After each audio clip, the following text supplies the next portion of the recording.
despite starring in major blockbusters alongside the likes of Tom Cruise and Bruce Willis. For Hollywood actress Maggie Q, stardom is a means to an end. The Mission Impossible 3-star views her acting career as a stepping stone to pursuing her true passion, environmentalism.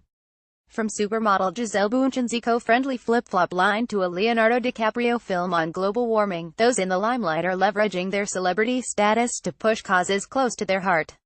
For Q, promoting veganism is her way of doing her bit to build a sustainable future. She says carbon emissions from animal farming are the real issue driving climate change. Once you've done the research you can't unlearn what you know, says Q, who became a vegan 20 years ago. A report by the United Nations in 2010 said a global shift towards a vegan diet would be vital to save the world from hunger and the worst effects of climate change. One lesser-known cause of climate change is raising animals for food consumption, which requires huge amounts of land, food, energy and water. Maggie Q steps back into limelight for worthy cause. Over half of the world's greenhouse gas emissions come from animal agriculture, according to a report by research organization the World Watch Institute, and more than 90% of the Amazon rainforest land cleared since 1970 has been used to raise livestock. Q tells City Weekend that kicking our meat habit will be the most important building block towards preserving our planet for future generations. How do animals relate to environmental sustainability? We are seeing climate change right in front of our eyes. One of the things that is missing from political discourse, from policy, from government, is the fact that the leading cause of carbon emissions in the world is animal agriculture, and no one is talking about it. This is the real issue that is driving climate change. How a Hong Kong raw vegan marathon runner prepares for a race, and why she began winning after giving up meat, eggs and dairy. 90% of rainforest destruction is caused by animal agriculture. We raise 70 billion animals for food annually. This is using up 45% of the world's land mass and most of our water. In the United States, 5% of our fresh water is used in homes, and 55% goes to animals so that we can eat richer foods. About 18% of emissions are from animal agriculture, and 13% are from transportation. That 18% is from the methane, the ammonia, the nitric oxide which is being put into the air by animal waste. It's not a sustainable way to live. First world countries are very spoiled. We can eat richer foods because we have the money to attain them. You have to remember there is a cost. It doesn't come for nothing. 80 to 90% of the fresh water in the US goes to agriculture. I understand it's a topic that makes people uncomfortable. Food is a comfort thing and we associate it with being cared for.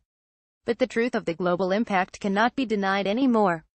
The science is there. Meet the meat-free Hong Kong parents on a vegan mission. What is the main thing we can do in everyday life to pass on the earth in a sustainable way to future generations? I can't tell anyone else what to do, but I don't eat animals. That is my daily solution. As a vegan I save 1,100 gallons of water a day. It takes 440 gallons of water to produce a pound of eggs, 1,000 gallons to produce a gallon of milk, 900 gallons to produce a pound of cheese, and 2,500 to produce beef. If we are talking about a sustainability message, you cannot leave out the animal message. Absolutely impossible. I don't have the power to make the change I want to. I can only wake up every day and look in the mirror and say I am making the best decision. I worry about the world I am leaving. We are looking at a world that is facing ultimate destruction if we don't make better, smarter choices, and that starts with you. Every dollar you spend goes to feed a corporation that is either responsible or not responsible. I have felt in life very underpowered in moments because it can be a very overwhelming issue. In the absence of my power in some areas, I know that every single day my dollar is a vote. And I don't want to contribute to anyone who is not responsible. That is the power I have. Know that every day when you wake up you have those choices, and those choices can become very powerful for the future of our environment. What is the main issue China, or Hong Kong, needs to address when it comes to the environment, with China being the leading population in the world? When you talk about carbon emissions from food, this is the largest footprint in the world. Meat consumption in China has gone way up because of the influence of the Western diet. The #1 restaurant in China is KFC, which I find completely disgusting, but they are being influenced by our fast food. So there is no country in the world that has a bigger carbon footprint than China. As an A-list star, Maggie Q uses newfound influence to help her furry friends. What are your thoughts on China's Yulin Dog Meat Festival? Any kind of cruelty for me is off the table. I understand that culturally certain people do certain things, but when I speak to my Chinese friends they say that this is not cultural, this is new. This is not something that is ancient, that they have done forever. A lot of times these practices spring up because they make money. If you're just collecting animals off the street or stealing people's dogs, that is not a lot of overheads. What does it mean to use your platform to speak out, and do you feel pressure to do so? Passion, that's all I feel. Our rainforest, the lungs of the planet, are disappearing because we need to feed our cows. That's not worth it. A steak is not worth that. I sort of feel like my career is a stepping stone to talk about the things I really want to talk about. I enjoy my career. I'm an artist, a creative person, and obviously that fulfills a certain part of me, but at the same time we have a social responsibility as people in the public eye to speak of the things we are passionate about, the things we believe can make a difference. And if we are not doing that, why do we even have a public platform? How do you influence people around you to lead a green life with the facts?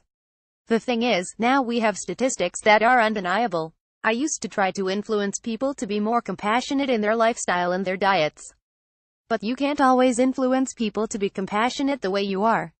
We are different people for different reasons, but now with the environmental impact and footprint that a meat diet has, you really can't look at the facts and not care what is being done to our planet. A meat diet is the #1 destroyer of our planet. Number 2 is transportation, and even 25% of that transportation is meat transport, so now we are talking about the #1 and #2 killers of our planet.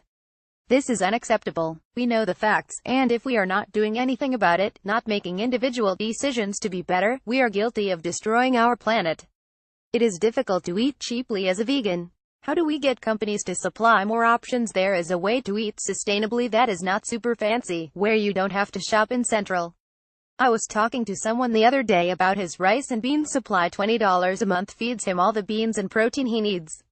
He buys vegetables at the farmer's market, grains in bulk. That's really how you bring the price down. If we don't demand it, the price is not going to come down. There is a fear in the business world. No one wants to be on the outside of what people want. You guys in Hong Kong had the massive protest a few years ago. That was so impressive. I started crying when I saw the Hong Kong people. So impressed me, because it was something they truly believed in. They took to the streets and they said, this is not something we can accept. That is what you do with your dollar, silently, in your homes, on your credit card, at the ATM. You can protest daily through your decisions, or you can do it en masse as you did, but again, the power is in our hands. No meet and greet. Hong Kong vegetarian and vegan society bringing people together, and even omnivores are welcome. Do you have any future plans for movies in China, or about the environment? If the script is good, it'll work anywhere. I am talking to different movie companies in China and Hong Kong all the time, but it's hard because of the timing. When you're on a television show, you work 9 or 10 months of the year, so it's hard to find the time.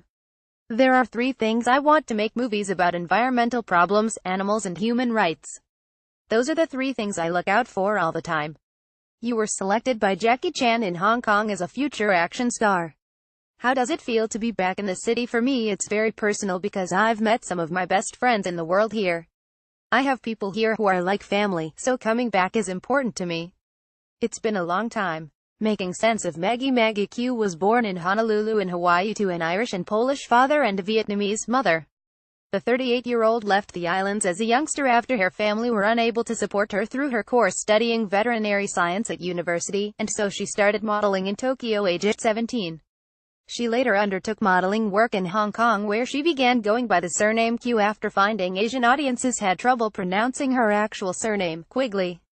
She was spotted by Jackie Chan as a potential action movie star and later worked alongside him in Rush Hour 2. Next came a role in spy thriller Mission Impossible 3, in which she starred opposite Tom Cruise.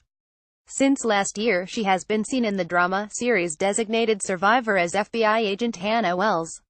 In case you're wondering, Maggie Q's Asia's hottest vegetarian. Q was named by People for the Ethical Treatment of Animals PETA as 2008's Asia Pacific Person of the Year. Last year, she appeared on a billboard for the NGO to promote diet change in aid of climate change. Facts about Q: at one stage she took care of 8 rescue dogs, and now has 2. She has 3 tattoos, 1 on each arm, and a phoenix on her left hip. She won an athletics scholarship to university. She got engaged to her fiancé, American actor Dylan McDermott. After 4 months dating, yoga is her main form of exercise. She has been trained in sword fighting.